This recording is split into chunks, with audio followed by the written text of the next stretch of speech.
অমুসলিম মেয়ের সাথে আমার সম্পর্কের কারণে সে কালেমা পড়ে মুসলিম হয়েছে আলহামদুলিল্লাহ, কিন্তু আপনাদের যে অবৈধ সম্পর্ক, খারাপ সম্পর্ক, এটা হারাম। জেনা মুসলিমের সাথে করলেও জেনা ব্যভিচার কাবিরা গুনাহ, আর অমুসলিমের সাথে করলেও কাবিরা গুনাহ। ভালো করে মনে রাখবেন। এক শ্রেণীর বোকা মুসলিমরা মনে করে যে পর্দা করে থাকলে ওর দিকে তাকাইতে নেই, আর যদি বেহায় বেপর্দা চলাফেরা করে ওই তো পর্দা করে না, তো আমি দেখলাম তো কী হলো। মূর্খদের কথা হলো, জাহেলের কথা। আপনার জন্য হারাম।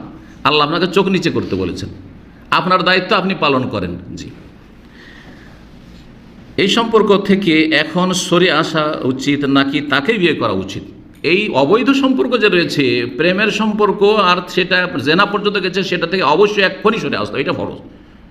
তওবা আলাল ফর, এমন রহমতুল্লাহ রিয়াজুস সালিহিন আলোচনা করেছেন। আর তওবা আলাল ফর মানে সাথে সাথে তওবা করতে, যখনই অনুভূতি হয়েছে এটা গুনাহ, দেরি করা যাবে না। অতুবু ইলাল্লাহি জামিআন আইয়ুহাল মুমিনুনা লাআল্লাকুম তুফলিহুন, এতেই সফলতা রয়েছে যে সাথে সাথে তওবা করো। ওয়ামান লাম ইয়াতুব ফাউলাইকা যালিম, তওবা করলো না সে হচ্ছে জালেম। যারা তওবা করে না অথচ পাপ করেছে, বুঝতে পারছে আমি পাপ করেছি, জালেম তারা।